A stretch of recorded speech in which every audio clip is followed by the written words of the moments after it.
crutches, rely on cliches.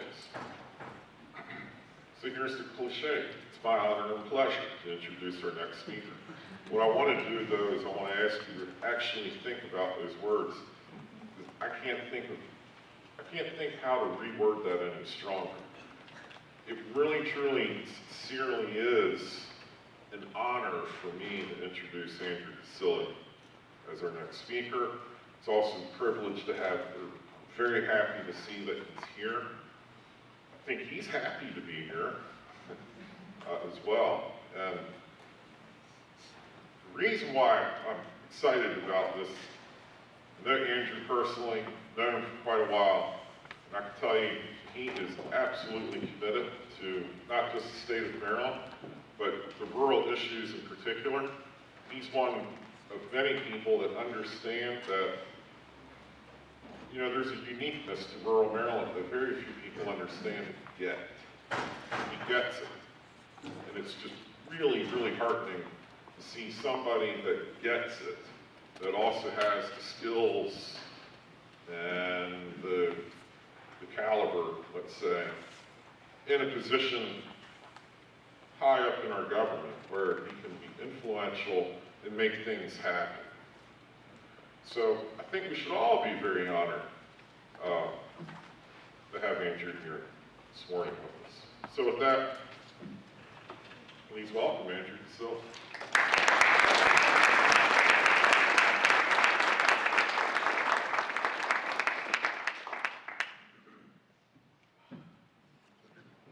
Yes, please. So, normally I would be concerned when the person introducing me stands up and drops their penknife on the floor, but I think you can all appreciate that I come from Dan Ryder. It's perfectly normal. So that being said, normally I'm not a great big fan of public speaking, but I was so glad to get up because my butt was killing me. So if any of you want to just stand up for 2 seconds, stretch your back and sit down, this is your 5 seconds to do it. Just stretch out. I can't sit down for that length of time without hurting myself. So, first of all, I wanted to follow up on the governor's meeting with you all yesterday. He was so very pleased to have the opportunity to come before you. He was talking about how much he enjoys it. I think a big part of it is just appreciating being able to get out and be normal after this period of time. But he did speak very highly of the day yesterday. I thought it would be fitting to start off with his kind of new rallying cry. It seems to be on the last 3 cabinet meetings. He has used this quote, "We are going to sprint through the tape. Even though it's our last year, we will not slow down. We are not going to take it easy. We're going to work hard right up until the last day of work." And that's been like the mantra, really, since he's always worked very hard, but during this last period of his tenure with the pandemic, he has really worked tirelessly to put us in the position where we are, where we're far better off than many other states. So Charlotte said to me, "Hey, will you come in and talk a little bit about last session?" And I said, "Sure," but then I started thinking, well, I can't really talk about last session unless I talk about last year. Who the heck wants to talk about last year? And I thought, well, and then I have to really talk about this year because the two of them are kind of merged. And as I was putting this together last night, I started to get somewhat philosophical. So I'm going to apologize in advance for my slides because I started thinking, okay, well, first of all, she didn't tell me I was following the keynote speaker. Thank you very much. But then as I looked at it last night, I was like, okay, but there's going to be a legislative briefing from a bunch of legislators coming up after me. So I said, look, I'm going to be, I have the wiggle room where I can be somewhat philosophical. So I thought, how do I characterize where we are? I mean, we're at a crazy, crazy time period. And sometimes, you know, we're always going through this change, but sometimes through particular events, we evolve and we adapt very, very quickly, much more fast than we would if it was, you know, not a case where we're under extreme duress. So I thought, what picture illustrates that? And I thought the best person to illustrate that is Len Dawson. Some of you guys may remember him. This is a picture of him on the front page when Kansas City won the Super Bowl. Now, he's on the front page not because he's dragging a Marlboro and drinking a Mountain Dew. He's on the front page because he was the MVP for the game. And in my generation, back when this was coming through, it seemed perfectly natural to see a professional athlete. We didn't think anything of it. Raise your hand if you can remember the Mean Joe Green commercial, where he's walking out of the stadium, and the kid says, "Hey, Joe," and gives him his coat. And Joe does what? Where's the jersey? He throws him his jersey. And we thought that was the coolest thing in the world. I was like, of course Mean Joe Green drinks Coke. Everybody drinks Coke. So think about really, I think this is a good picture, think about how quickly we've evolved. Here's a picture of a professional athlete who thinks nothing of dragging on Marlboros and drinking soda during the game.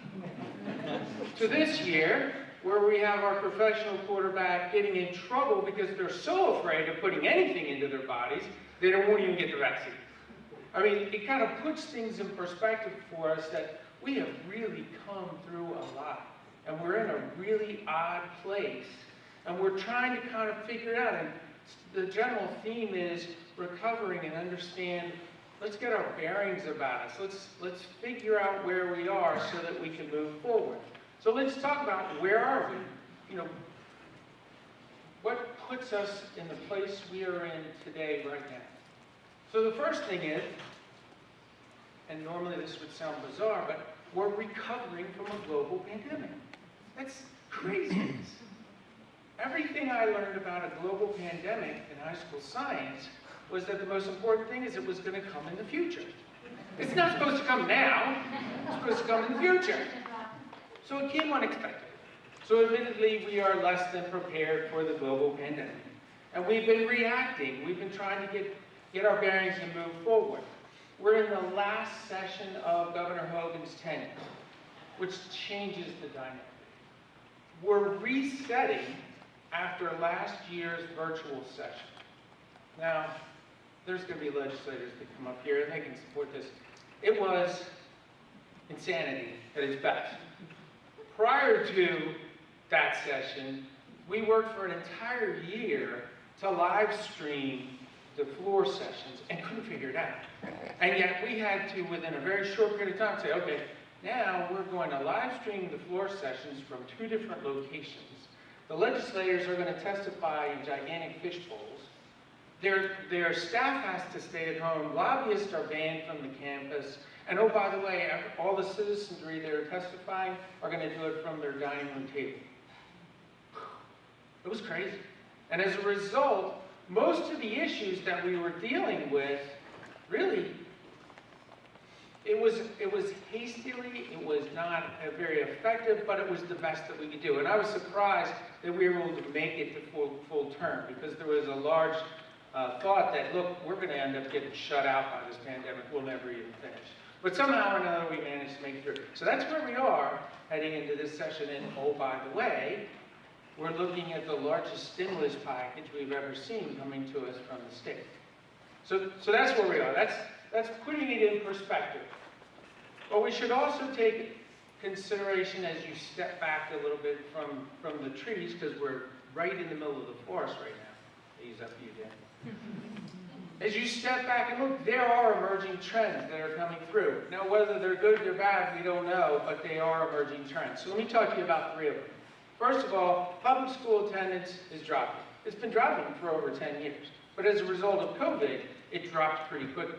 And a lot of those students aren't coming back. Now, we can argue about the results of that. Is it good? Is it bad? You know, what are the factors that are contributing to this? And the reality is there's multiple factors. There are multiple factors, and we could have a whole session just on this. But what we need to understand is it is happening. And some of it is for the better. Some of it will create other issues that we're going to have to address. And legislatively, they have to look down the line and say, if this is where we're going, how are we meeting the needs of the next generation for training them, for preparing them to enter the workforce? Because if that's the direction it's going to go, we have to be realistic about it. The next trend would be we just fast forward into a new remote world.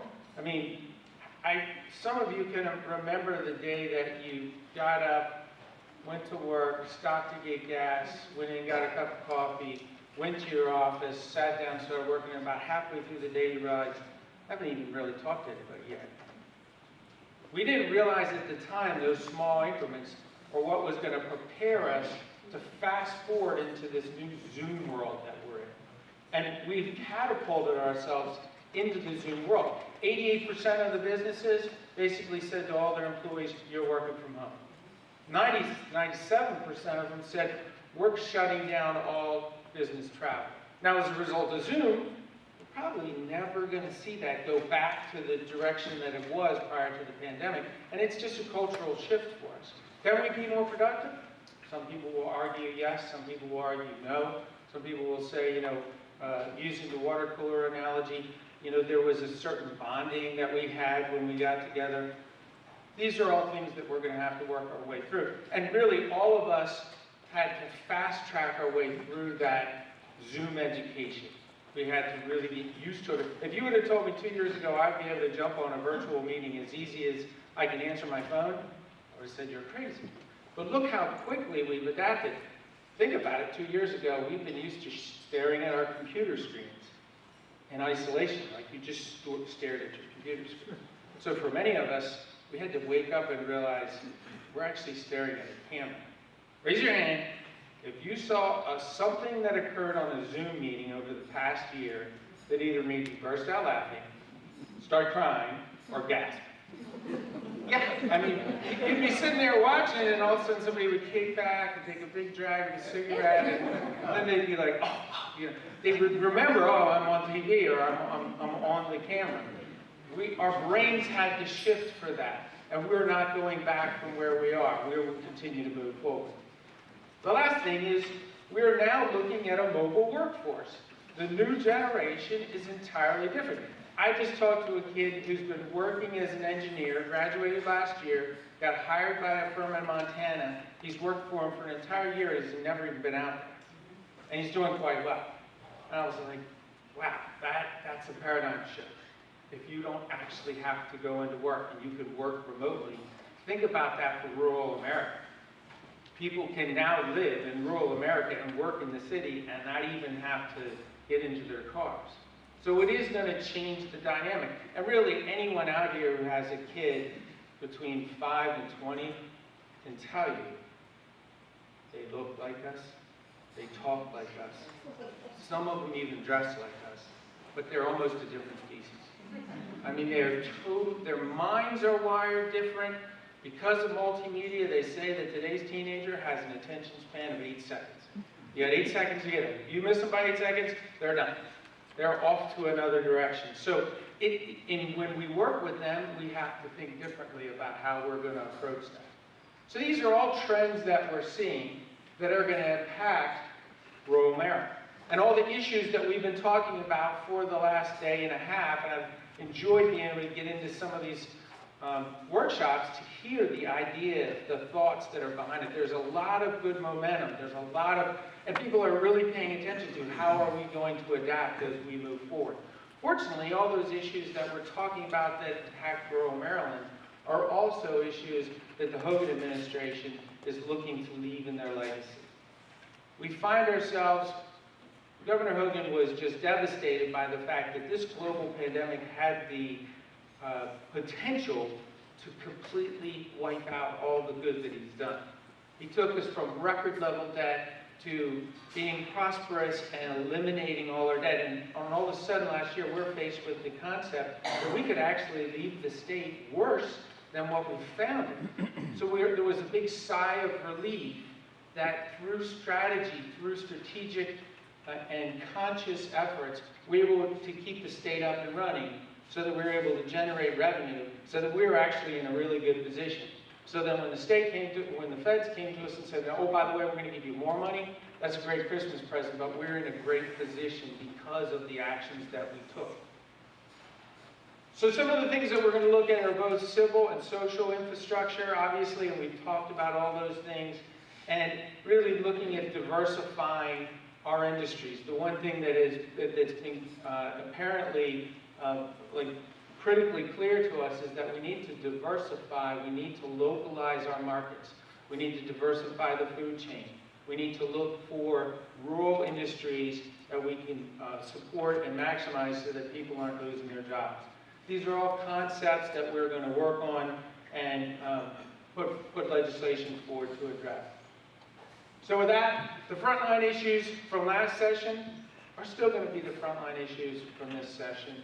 One of the things that happened that there was a lot of talk over was, well, the governor vetoed a heck of a lot of bills last year, and he did. And as a matter of fact, we said on the front end going into the session, we'll be lucky to make it through this, but we have to be very careful because we can't pass legislation that's going to require funding when we don't know where we were going to be. So we strategically said, we've got to come through and veto this legislation, anything that's going to impact us financially. And as a result, when we open up in special session next year, many of you know, next week, we're going into special session. Every 10 years, we get to look at the boundary lines, and Maryland has the distinction of being known as the most gerrymandered state that's out there. We're going to look at what are the new maps coming at us, and how are we going to redraw the lines so that they are fair and equitable. As you know, Governor Hogan put together a nonpartisan group to look at redrawing the lines. The General Assembly put together their own version, and those are going to be debated next week on the congressional side, and then the legislative piece will not be discussed until we actually get into regular session next year. So with that, I was very theoretical, I know, but I know that there'll be some legislative debate when the General Assembly members come up, but I'd be happy to answer any philosophical questions that you may have. Yeah, just outstanding. Well, Charlotte, thanks again for putting together a phenomenal presentation again this year. Congratulations to you and the staff. Thank you very much.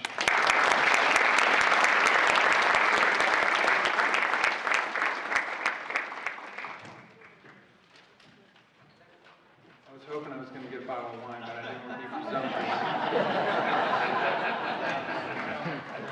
And before you leave, just so you know what the new normal is now, and you're absolutely correct. So this morning there was a SMATIC meeting scheduled. I was down here at about 8:59. I went upstairs. I participated in that meeting. There was Senator Bailey was there, and the new delegate, Rachel Jones, was there. All but 2 members of SMATIC, that's like 18 people, were on that meeting. And at 10 o'clock, I was here to start the meeting, and I never left.